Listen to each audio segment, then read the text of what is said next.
Today it's with Enzo Weber, professor at the University of Regensburg, chair of empirical economics, in particular macroeconomics and the labor market.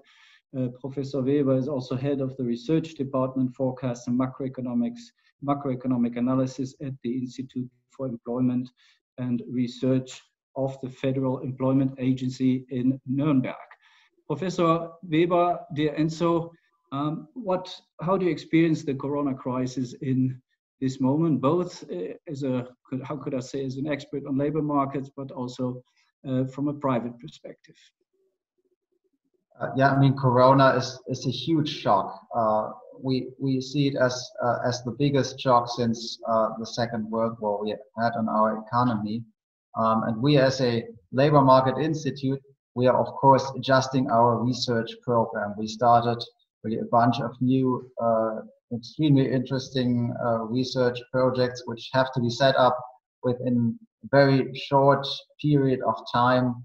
Of course, there are high needs, high demand for policy advice at the moment, high demands in the media.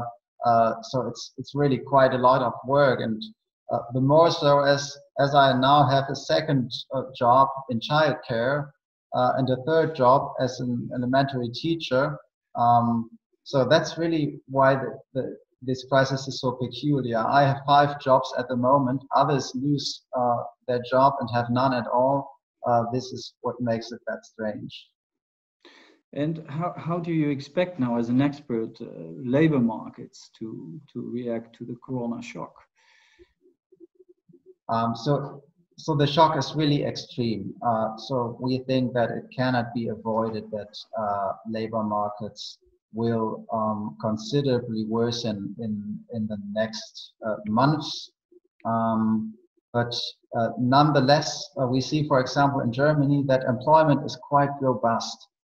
So the labor market had become quite tight.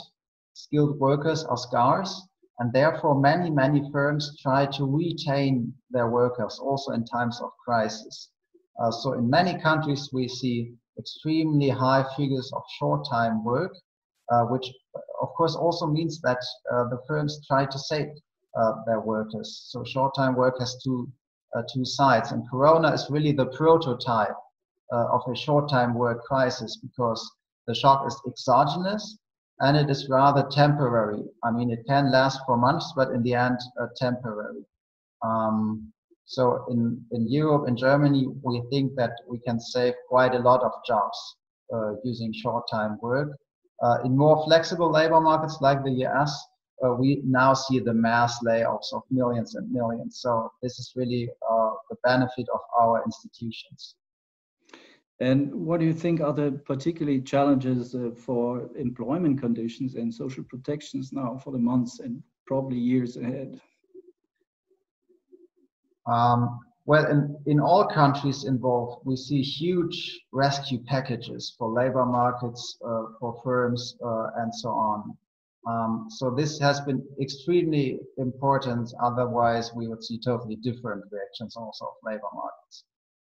Nonetheless, we also see that saving existing jobs is not sufficient, because every hire less is also one lost job. And for example, in Germany, we have several millions of new hires, usually every year. So without these new hires, labor markets would also plummet.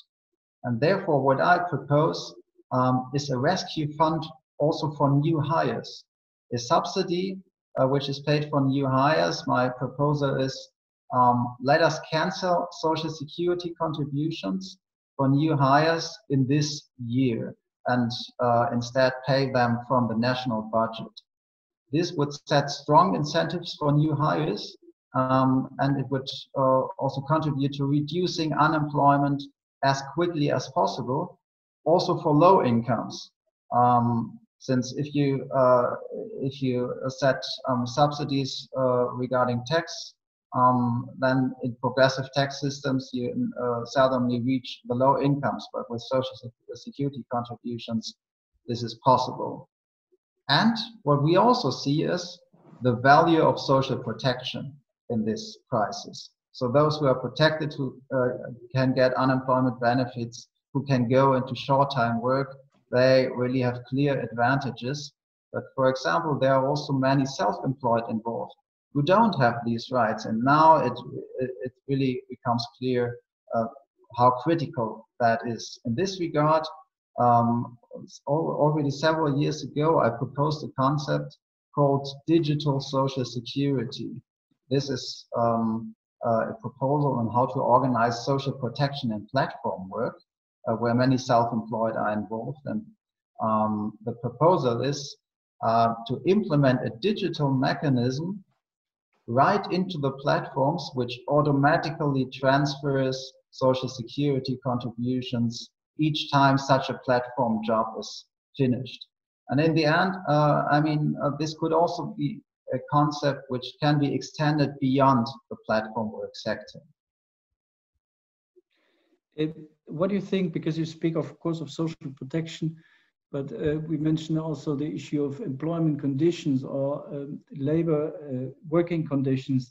What could be a long-term imprint of the crisis, both on the labor markets, but also on work itself, on working conditions, on working time, on safety and health at work, and so on?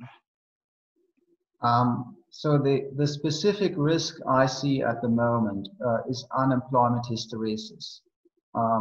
This is something we have seen many times in European labor markets over the decades, that we had rather cyclical unemployment, which became structural over time.